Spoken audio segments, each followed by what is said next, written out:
SI గారు, ఈ అమ్మాయి మా కాలేజీలో క్వశ్చన్ పేపర్స్ లీక్ చేసింది.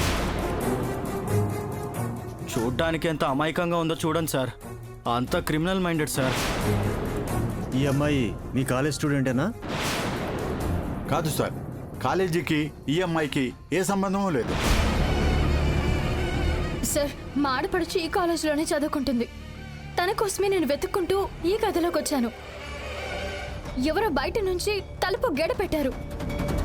అంతకు మించి నాకేం తెలియదు సార్. దొంగ దొరికినప్పటి నుంచి ఇదే మాట్లాడుతుంది సార్. ఈవిడ మాటలు నమ్మకండి. అరెస్ట్ చేసి తీసుకెళ్ళండి సార్. అయ్యో, వీళ్ళు చెప్పేది నిజం కాదు సార్. తప్పు చేసిన వాళ్ళు తప్పించుకోవడానికి కావాలని నన్ను ఇరికిస్తున్నారు. ఇదంతా చేసింది ఖచ్చితంగా వీళ్ళ మధ్యలోనే ఎవరు ఉంటాడు. రే, ఒక్కొక్క క్వశ్చన్ పేపర్ 10,000. వచ్చిన దాంట్లో సగం నీకు, సగం శ్రీనివాస్ సార్కి. నేను సిటీలో కవర్ చేస్తా, నువ్వు ఆన్లైన్ మొత్తం కవర్ చేయి. సరేనా? ఈ క్వశ్చన్ పేపర్లు ఏంటి? ఇవి రేపటి ఎగ్జామ్ కదా, మీ దగ్గరికి ఎలా వచ్చాయి? మర్యాదగా చెప్పండి, లేదంటే ప్రిన్సిపల్ సార్ కంప్లైంట్ చేస్తాను.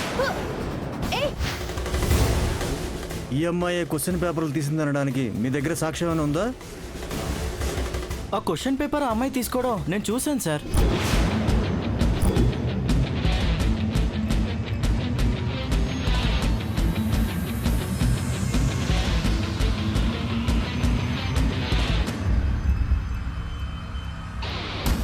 మీ కాలేజీకి సంబంధం లేని అమ్మాయి ఇంత ధైర్యంగా లోపలికి వచ్చిందంటే ఎవరో హెల్ప్ చేస్తుంటారు. అవును ఎస్ఐ గారు, ఇక్కడ అడిగితే ఈ అమ్మాయి ఏమీ చెప్పదు.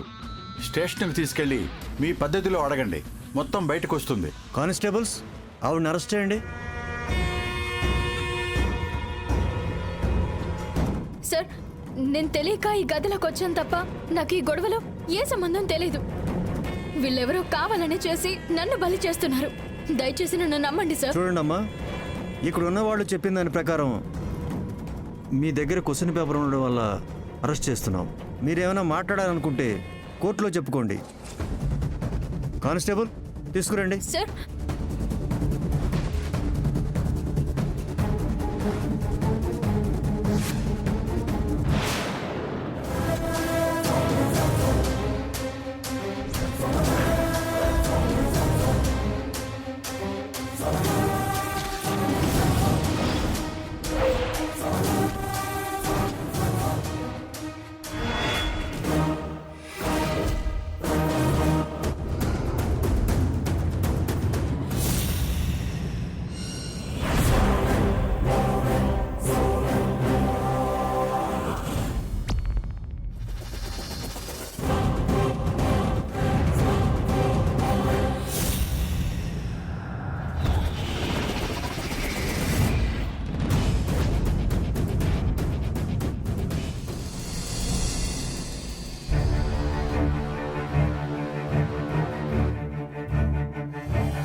పున్నమి, వైష్ణవి ఇద్దరు కాలేజ్కి వెళ్ళి చాలాసేపు అయింది, ఇంకా రాలేదు. అత్తయ్యకి విషయం తెలిస్తే వెళ్ళినందుకు పున్నమిని, ఆపనందుకు నన్ను కూడా తిడతారు. వద్దని చెప్తే ఎవరికీ నా మాట లెక్కలేదు. వీళ్ళెక్కడున్నారో, ఎప్పుడొస్తారో.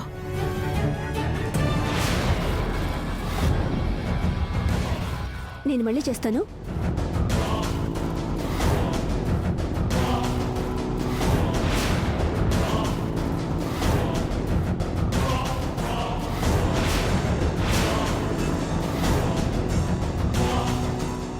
అత్తయ్య, మావయ్య, అత్తయ్య, అమ్మ, నాన్న, బావా, తొందర రండి, తొందరగా రండి. ఏమైంది శృతి, ఎందుకలా అరుస్తున్నావు? అమ్మ, నాన్న, అమ్మమ్మ, అటు చూడండి ఒకసారి.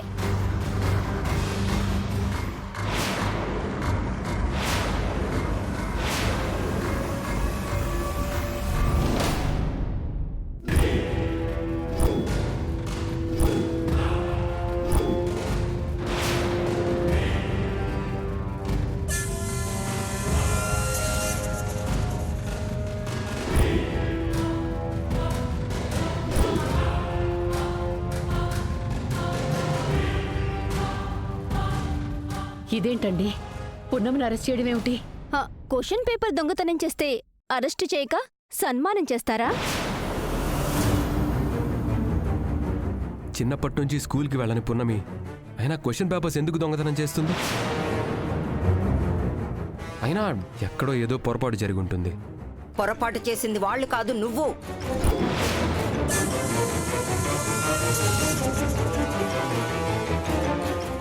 అలాంటి దాన్ని కోడలుగా ఇంటికి తీసుకొచ్చావు. ఇప్పుడు దాని పేరు ఎవరికీ గుర్తు లేకపోయినా ఈ భానుమతి ఇంట్లో మనిషి అని ఊరంతా తెలుస్తుంది. పరువు మొత్తం గంగలో కలుస్తుంది. నానమ్మా, పున్నమి గురించి మీకు తెలియకపోవచ్చు, కానీ నాకు తెలుసు. ఆ నమ్మకంతోనే చెప్తున్నాను. అయినా పోలీసుల విచారణ పూర్తి కాకుండా ఎవరిని తప్పుగా అర్థం చేసుకోకూడదు. బావా, ఈ ఒక్క ఛానలే కాదు, మొత్తం అన్ని న్యూస్ ఛానళ్లు ఇదే వార్తను కవర్ చేస్తున్నాయి. పుణ్యమే క్వశ్చన్ పేపర్ దొంగతనం చేసినట్టు చూపిస్తున్నారు కదా. అవును పృథ్వీ, ఏ సాక్ష్యం లేకుండా పోలీసులు అయితే పున్నమిని అరెస్ట్ చేయరు కదా. లాయర్వి, ఆ మాత్రం తెలీదా నీకు? అడవిలో బ్రతికేదాన్ని ఊర్లోకి తీసుకొచ్చినంత మాత్రాన దాని గుణం మారుతుందా, బుద్ధి మారుతుందా? నానమ్మ, మీకు అర్థం కావడం లేదు. అసలు చదివే రాని పున్నమి క్వశ్చన్ పేపర్స్ ఎందుకు దొంగతనం చేస్తుంది? ఏమో, డబ్బులు కమ్ముకోవాలని ప్లాన్ ఏమన్నా వేసిందేమో. శృతి, కొంచెమైనా కామన్ సెన్స్ ఉందా నీకు? అయినా బుర్రకు తోచింది నోటికొచ్చింది మాట్లాడొద్దు. పున్నమి ఈ ఇంటికే కాదు, ఈ ఊరికి కూడా కొత్త. అయినా ఆ విషయం మర్చిపోకండి మీరు. అయినా డబ్బుల కోసం ఆశపడే ఆడదే అయితే ఈ ఇంటికి వచ్చినప్పటి నుంచి అవమానాలు అనుమానాలు ఎందుకు భరిస్తుంది? పృథ్వీ, జరిగిందేంటో ఇక్కడ నిలబడి కాదు, స్టేషన్కి వెళ్ళి తెలుసుకోవడం ముఖ్యం. నువ్వు పొన్నమ్మని విడిపించే ఏర్పాట్లు చెయ్యి. ఈ కేసు ఇంకా ముదిరితే మన కుటుంబ గౌరవం వీధిని పడుతుంది. ఇప్పుడు మాత్రం మన గౌరవం జెండా అలా రెపరెపలాడుతుందా? ఏ క్షణమైతే గుమ్మం ముందుకొచ్చిందో అప్పుడే నా మాట గౌరవం రెండు మంట కలిసిపోయాయి. నువ్వు భయపడినట్టు ఏది జరగదు నానమ్మ, దానికి నాది గ్యారంటీ.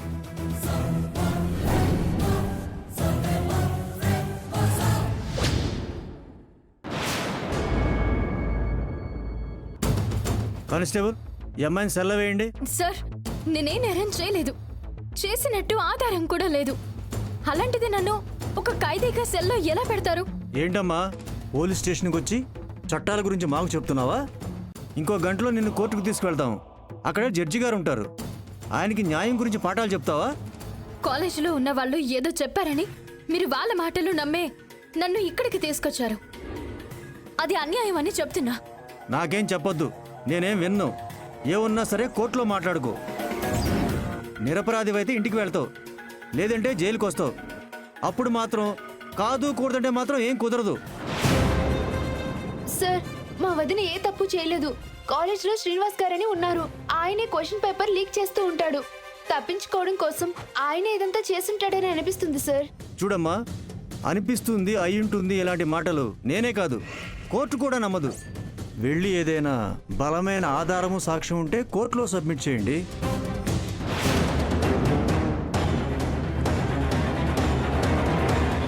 వకీల్ సాబ్, నేనే నేరం చేయలేదు. నిజ నిజాలు తెలుసుకోకుండా వీళ్ళే నన్ను ఇక్కడ అరెస్ట్ చేశారు. నీ గురించి నాకు తెలుసుకున్నాను, ప్రత్యేకించి చెప్పాల్సిన అవసరం లేదు.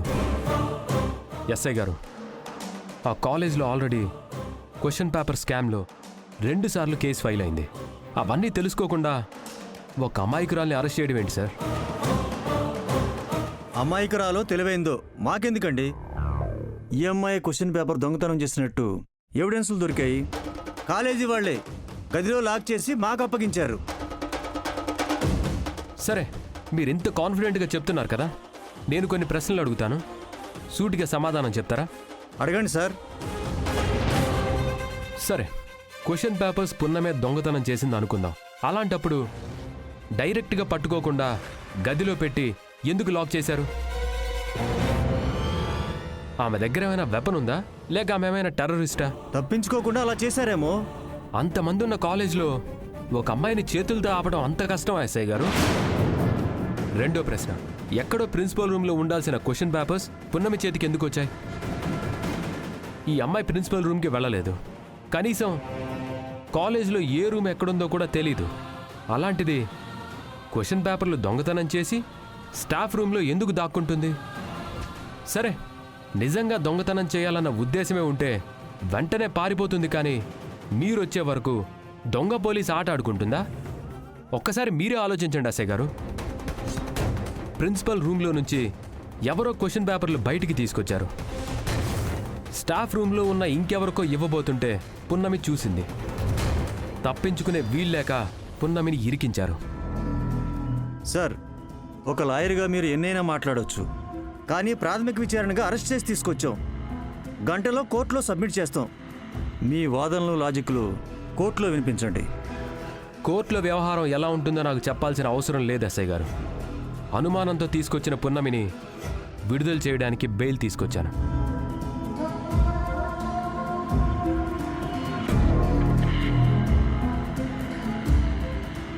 ఆల్రెడీ కేసు ఫైల్ అయింది సార్.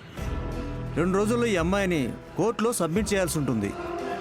పున్నమే కాదు, తనతో పాటు నేను కూడా వస్తాను. నిజాన్ని నిరూపిస్తాను. నువ్వు రా పున్నమి.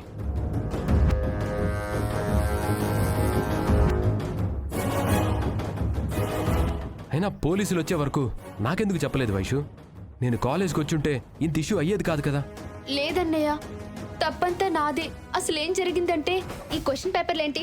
ఇవి రేపటి ఎగ్జామ్ కదా, మీ దగ్గరికి ఎలా వచ్చాయి? మర్యాదగా చెప్పండి, లేదంటే ప్రిన్సిపల్ సార్ కంప్లైంట్ చేస్తాను. హ! అక్కడ టెన్షన్లో ఏం చేయాలో నా మైండ్కి స్ట్రైక్ అవ్వలేదన్నయ్య. సర్లే, రండి వెళ్దాం. మీకోసం ఇంట్లో వాళ్ళంతా టెన్షన్గా ఎదురు చూస్తున్నారు. రండి రా.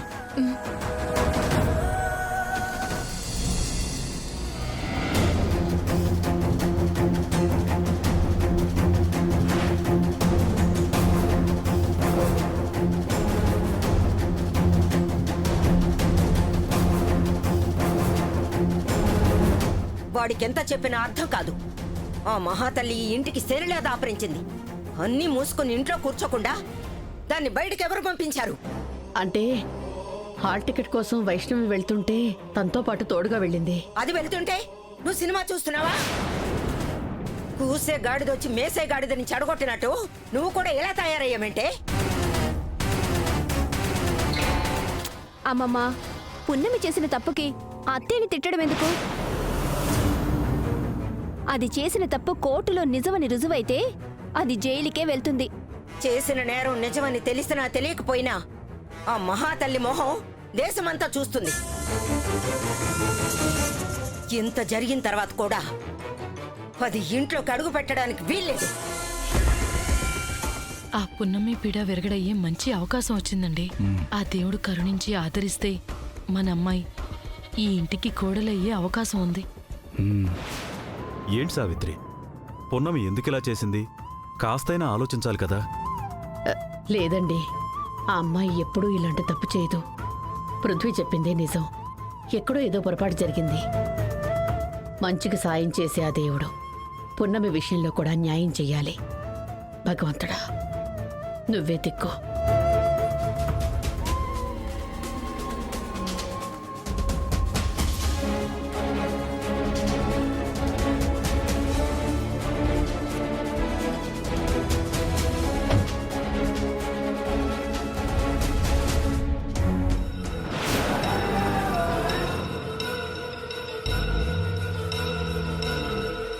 పద పున్నమి. పదవదునా?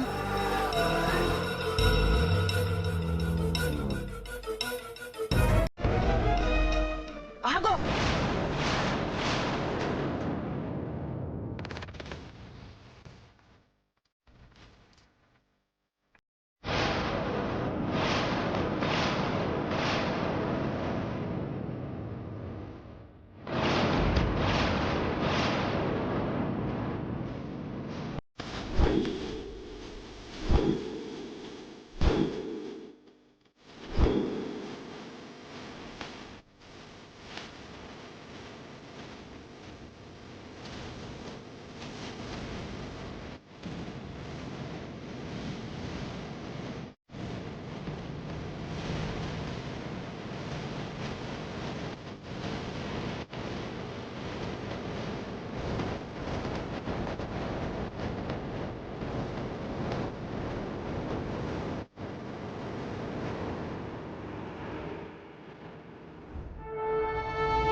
మల్లిక ఇంటికి వెళ్ళినప్పుడు పున్నమి గురించి చూసినప్పుడే అనుకున్నాను ఇలాంటిదేదో జరుగుతుందని.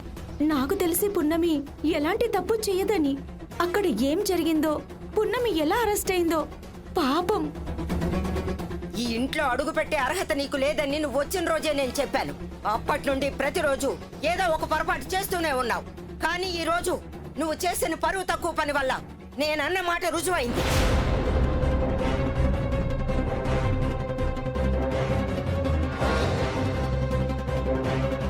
వైష్ణవికి తోడుగా వెళ్ళింది ఇలాంటి నీచానికి ఒడిగట్టడానికా? మనిషి పుట్టుకు పుట్టి దొంగతనం చేయడానికి నీకు సిగ్గుగా లేదు? డబ్బంటే అంత మోజున్న దానివైతే ముష్టెత్తుకుని బ్రతకాల్సింది. మా దగ్గర చేయి చాపినా సరిపోయేది. అంతేకాని ఇలాంటి నీచమైన పని చేసి ఇంటి పరువు తీసావు.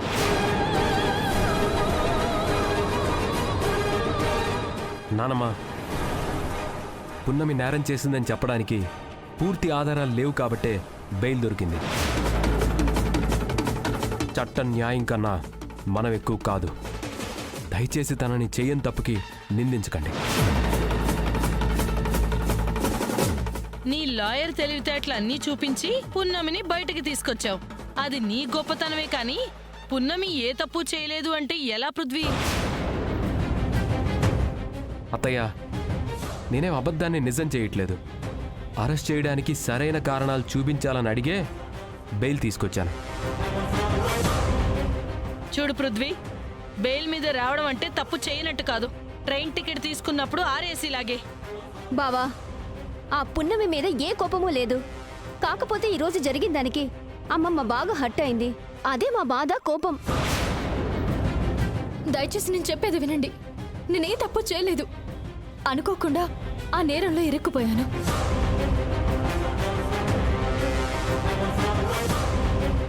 చాలే ఆపో. నువ్వు నీ కాకమ్మ కథలు చెయ్యాల్సినవన్నీ చేసి రెడ్ హ్యాండెడ్ గా దొరికాక నేనే తప్పు చేయలేదు అని ముసలి కన్నీరు కార్చడం ఇదే కదా? అత్తయ్య, అక్కడ ఏం జరిగిందో ఎలా జరిగిందో పున్నమి వైష్ణవికి తప్ప ఇంకెవరికీ తెలీదు. అక్కడే ఉండి అంతా చూసినట్టు గుడ్డిగా నిందలు వేయకండి. బావా, పున్నమి నీ కళ్ళకి గంతలు కడుతుంది కానీ మాకు మాత్రం అంతా స్పష్టంగానే కనిపిస్తుంది. మాకే కాదు, మీడియా, పోలీసులు, కాలేజ్ వాళ్ళు అందరూ చూశారు. సాక్ష్యం చెప్పారు కాబట్టే అరెస్ట్ చేసి తీసుకెళ్లారు. శృతి, మాట్లాడింది చాలు. ఇంతకు మించి సమస్యను వివరించడం, అందరికీ అర్థమయ్యేట్టు చెప్పడం శుద్ధ దండగా. మెడ పట్టుకుని దాన్ని బయటికి గంటే.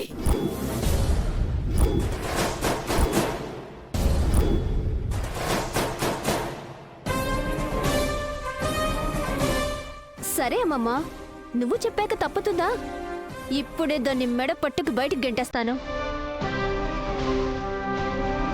పదవే బయటికి. ఆగు శృతి.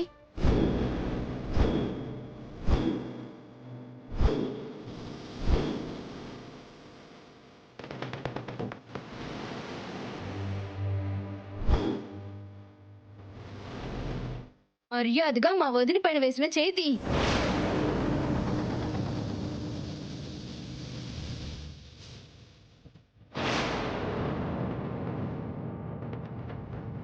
వైషు, నువ్వు ఆపుతుంది శృతిని కాదు, మీ నానమ్మని, మీ నానమ్మ మాటని. తప్పు చేస్తే ఖండించే తత్వం నాకు మా నాన్నమ్మ నుంచే వచ్చింది. అందుకే ఆపుతున్నాను. నువ్వు ఖండించడం లేదు, మతి తప్పి సమర్థిస్తున్నావు. ఇలాంటి దాన్ని ఇంట్లో ఉంచితే ఊళ్ళో ప్రతి ఒక్కరూ భానుమతి మనవడి పెళ్ళాం దొంగ దొంగ అని ఊరంతా చెప్పుకుంటారు. ఇలాంటి దాన్ని కోడలుగా ఇంట్లోకి ఎలా అనుమతించారని ఊరంతా చేరి నా వెనక నవ్వుకుంటారు. ఆ పరువు నష్టం, ప్రతిష్టాభంగం నాకొద్దు.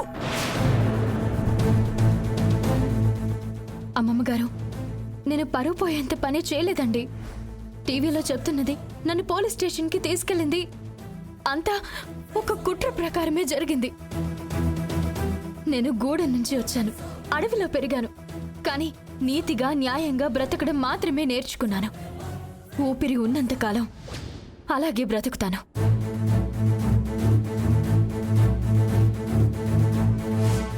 నోటి మాటలే తప్ప ఈ నేరంలో నేనే తప్పు చేయలేదన్న ఆధారాలు లేవు. మా అమ్మ మీద ఒట్టేసి చెప్తున్నాను, నేనే నేరం చేయలేదండి. దయచేసి నన్ను నమ్మండి. నమ్మడమా? నిన్ను నమ్మడం అంటే నిప్పుల గుండం మీద దుప్పటి కప్పుకొని పడుకోవడమే. సరే, ఇదే నాకు అగ్ని పరీక్ష అనుకుంటాను. నాకు 2 రోజుల సమయం ఇవ్వండి. బెయిల్ గడువు ముగిసేలోపు నేనే తప్పు చేయలేదు అని నిరూపించుకుంటాను.